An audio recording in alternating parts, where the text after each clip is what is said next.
الله الرحمن الرحيم وأتموا الحج والعمرة لله فإن أحصرتم فما استيسر من الهدي ولا تحلقوا رؤوسكم حتى يبلغ الهدي محله فمن كان منكم مريضا أو على سفر فعدة من أيام ومن كان منكم مريضا أو به أذى من رأسه ففدية من صيام أو صدقة أو نسك وأتموا الحج والعمرة لله حج اور عمرے کو اللہ کے لیے پورا ادا کرو. فإن أحصرتم اگر تمہیں روک دیا جائے فما استيسر من الهدي تو تمہارے پاس جو موجود قربانی ہے جانور ہے اسے ذبح کر دو، اللہ کے حضور پیش کر دو. ولا تحلقوا رؤوسکم تم اپنے سروں کو نہ منڈاؤ حتیٰ یہاں تک کہ یبلغ الہدی محلہ قربانی اپنی جگہ پہنچ جائے. فمن کان منکم مریضا اگر تم میں سے کوئی شخص بیمار ہو او بہ اذن یا کوئی تکلیف ہو من رأسہ سر میں ففدیۃ من صیام تو روزوں کے ذریعے سے اپنا فدیہ ادا کرے یا صدقہ فطر کے ذریعے سے اپنا فدیہ ادا کرے یا قربانی کے جانور ذبح کر کے فدیہ ادا کرے. حج اور عمرے کو پورا ادا کرو اللہ کے لیے. پھر اگر تم کو روک دیا جائے تو تمہارے پاس جو میسر ہے جانور قربانی کا اسے ذبح کر دو، اللہ کے حضور پیش کر دو. تم اپنے سروں کو نہ منڈاؤ یہاں تک کہ قربانی اپنے جگہ پہنچ جائے. پھر اگر تم میں سے کوئی شخص بیمار ہو یا سر میں تکلیف ہو تو وہ اپنا سر منڈا سکتا ہے. اس کے بدلے میں پھر اسے یا تو روزہ رکھنا پڑے گا یا پھر صدقہ فطر ادا کرنا پڑے گا یا پھر اسے جانور ذبح کرنا پڑے گا. اس آیت میں 3 باتیں بتائی گئی. پہلی بات حج اور عمرے کو اللہ کے لیے مکمل کرو.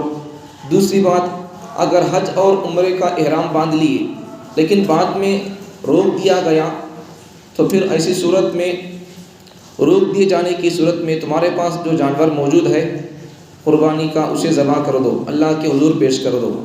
تیسری بات تم اپنے سروں کو نہ منڈاؤ یہاں تک کہ قربانی اپنی جگہ تک پہنچ جائے.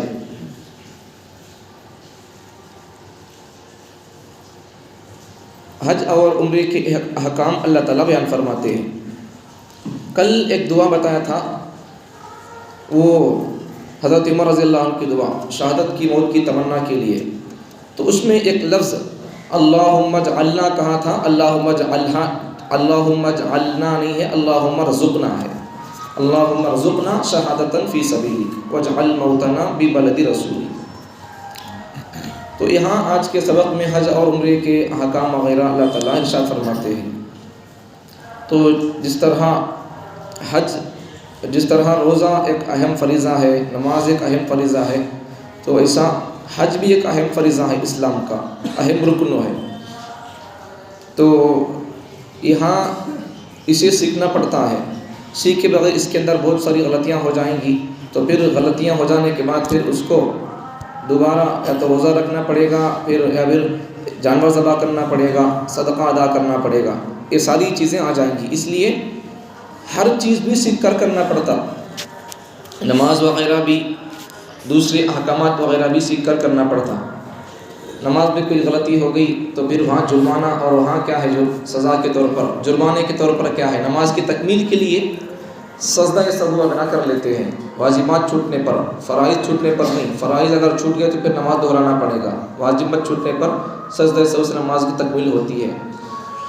تو یہاں اگر عمرے اور حج کے احکام نہیں سیکھیں گے تو پھر یہاں سجدہ سہو کام نہیں کرے گا. اس کے لیے دم دینا پڑے گا، جانور ذبح کرنا پڑے گا یا پھر روزے رکھنا پڑے گا. اس قسم کے احکامات ہیں. اس لیے دین علماء کرام سے سیکھنا چاہیے. ہمارے پاس یہ ساری کتابیں موجود ہیں اور اس پر حج اور عمرے کے احکامات پر تفصیل سے بیان کرنے والے، بتانے والے، سمجھانے والے، احرام کیسا باندھنا ہے، نیچے کا کپڑا کہاں تک باندھنا ہے، کیسا باندھنا ہے، اسے کیسا پکڑنا ہے، کتنے دھری میں باندھنا ہے اسے، اوپر کا کپڑا کیسا ڈالنا ہے، یہ ساری چیزیں سکھانے والے، سمجھانے والے موجود ہیں، اور یہ سب سمجھانے والے انبیاء کے وارثین علماء کرام ہیں۔ ان سے دین سیکھنا سمجھنا چاہیے، مفتیان کرام سے، علماء کرام سے۔ تو حج کے احکامات اور حج کے ارکان بھی اور اس کے سمجھنے کے لیے بھی تربیتی کیمپس وغیرہ لگتے رہتے ہیں۔ گزشتہ جمعہ بھی کئی بار میں ایک پرچہ آیا تھا حج کمیٹی کی طرف سے، تو جن کے اوپر حج فرض ہو گیا ہے وہ لوگ اپنا اپنا حج عرضی جانے کے لیے انتظامات وغیرہ دسمبر 20 تاریخ تک ابھی ان کا عرضی پیش کرنے کا وقت اور موقع ہے۔ ابھی دسمبر ابھی 5-6 دن موجود ہے۔ اب تو پھر یہ 5-6 دن میں جا کر نیشنل کالج کے پاس وہاں آفس میں جا کر ان سے رابطہ کر کے اپنا عرضی پیش کریں گے، تو پھر آن لائن کے اعتبار سے جو کام اور کارروائی کرنے کی ہوتی ہے وہ کر لیں گے، تو پھر ہمارا بھی عرضی پاس ہو جائے گا، تو پھر 2024 میں حج کے لیے ہمارا بھی نام نکل کر آ سکتا ہے۔ اس کے لیے تیاری کرنا چاہیے۔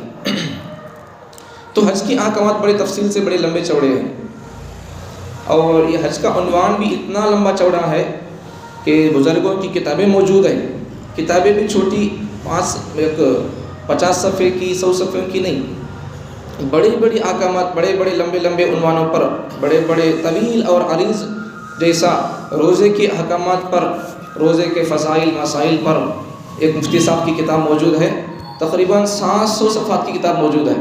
700 صفحات، کیا لکھے رہیں گے انہوں اس میں، پڑھے تو معلوم ہوتا کیا لکھے بول کر۔ اسی طرح ہمارے علماء کرام کے اس پر، حج کے احکامات پر، عمرے کے احکامات پر، اس کا طریقہ، کب سے حج شروع ہوتا ہے، کس تاریخ سے حج شروع ہوتا ہے، کب تک حج کرنا ہوتا ہے، یہ سارے طریقے اور یہ سارے احکامات، حج اور عمرے کو ملا کر سکتے نہیں کر سکتے، اسے کیا بولتے، صرف حج کرنے کا ارادہ ہے اسے کیا بولتے، دونوں ملا کر کرنے کا ارادہ ہے اسے کیا بولتے، کب سے کب تک کر سکتے ہیں، یہ ساری چیزیں، یہ تمام احکامات، اس پر ہمارے علماء کرام کے اساتذہ کے بیانات موجود ہیں، اور یہ اتنا طویل اور عریض عنوان ہے کہ اس کے لیے 5 منٹ 10 منٹ کافی نہیں ہوں گے۔ اس پر تفصیل سے کلام اور گفتگو کرنے والے حضرات 5 گھنٹے بیان کرتے رہتے ہیں تربیتی ورکشاپ کے اندر۔ حج کمیٹی کی طرف سے یا حج والے جب جو لوگ جاتے ہیں تو ان کا ارادہ پاسپورٹ بننے کے بعد جب ان کی تربیتی کیمپ لگتی ہے تو اس میں بیان کرنے والے حضرات 5 گھنٹے تک ایک ہی آدمی ایک ہی حضرت بیان کرتے رہتے ہیں، پھر بھی عنوان مکمل نہیں ہوتا۔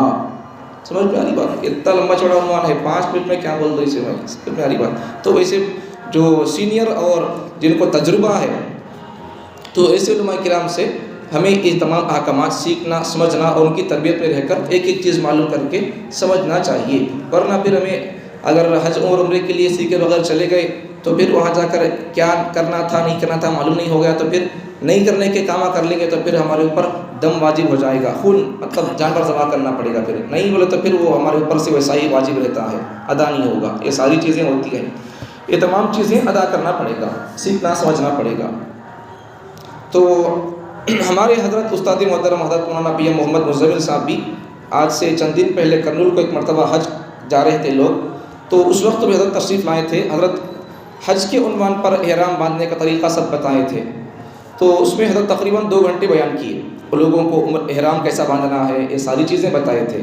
تو اس میں حضرت نے اپنے اس بیان میں ارشاد فرمایا تھا کہ میں اس عنوان پر حج تربیتی کیمپ پر 5 گھنٹے بیان کر سکتا ہوں، اور بیان کر کے حج کمیٹی اور حج ہال میں تربیتی کیمپ میں کبھی کبھار ایسا بھی ہوا کہ 5 – 5.5 گھنٹے بیان کر کے بھی عنوان مکمل نہیں ہوا، پھر عنوان کو چھوڑ کے اس چیز سے اتر گیا۔ تو اتنا لمبا عنوان ہے، تو اس تمام احکامات ہیں، اس کو سمجھنا پڑے گا، علماء کی رہبری سرپرستی میں ان تمام احکامات کو سمجھنا پڑے گا۔ اگر لوگوں کا جانے کا ویزا لگ گیا، پاسپورٹ بن گیا، تو پھر ایسے علماء کرام کو ہم بلا کر ان سے ہم تربیت پائیں گے، استفادہ ان سے کر سکتے ہیں، ہم تمام شریعت کے احکامات کو سمجھائیں گے علماء کرام۔ اگر کسی کا جانے کا ارادہ ہے تو وہ جلد از جلد 20 تاریخ دسمبر 20 تاریخ سے پہلے اپنا پاسپورٹ وغیرہ تیار کر کے بنانے کی کوشش کریں۔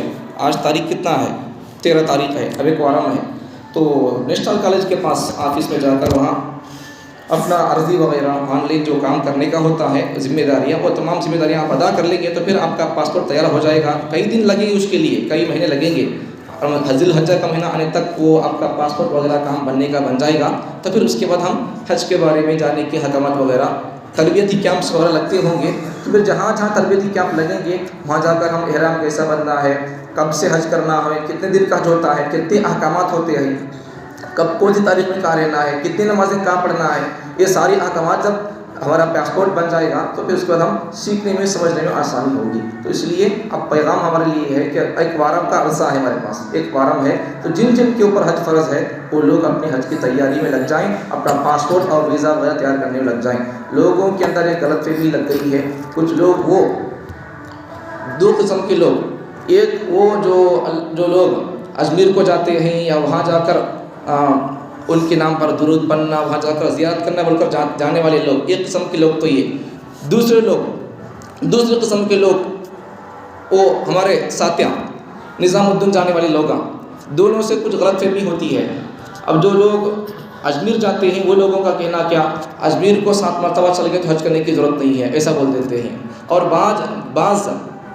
بعض ناواقف لوگ ایسا کہتے ہیں کہ نظام الدین کو 2-3-4 مرتبہ چل گئے تو حج کرنے کی ضرورت نہیں ہے، ایسا یہ سب چیزیں واقعات ہمارے پاس آئے ہیں، اس لیے میں بول رہا ہوں اصلاح کے طور پر، تربیت کے طور پر بول رہا ہوں۔ تو اجمیر جانے والے لوگوں کے لیے بھی پیغام اور میسیج ہے، اور نظام الدین جانے والے لوگوں کے لیے جو اپنے ذہن کے اندر غلط فہمی رکھ کر جاتے ہیں 2-3 بار چلے جانا سے حج ادا ہو جائے گا، 2-3 بار ہمیں نظام الدین چلے گئے حج ادا ہو جائے گا، یا پھر 7 مرتبہ اجمیر چلے گئے تو پھر ہمارا حج ادا ہو جائے گا، ایسی غلط فہمی رہنے والوں کے لیے ان کی اصلاح کے طور پر، محبت کے طور پر ان کو میں سبق پیش کر رہا ہوں کہ آپ 1 2 4 7 مرتبہ نہیں، پوری زندگی وہاں رہو، اجمیر میں رہو، نظام الدین میں رہو، اگر آپ کے اوپر حج فرض ہے تو وہ ادا نہیں ہوگا، حج کرنے سے ادا ہوگا۔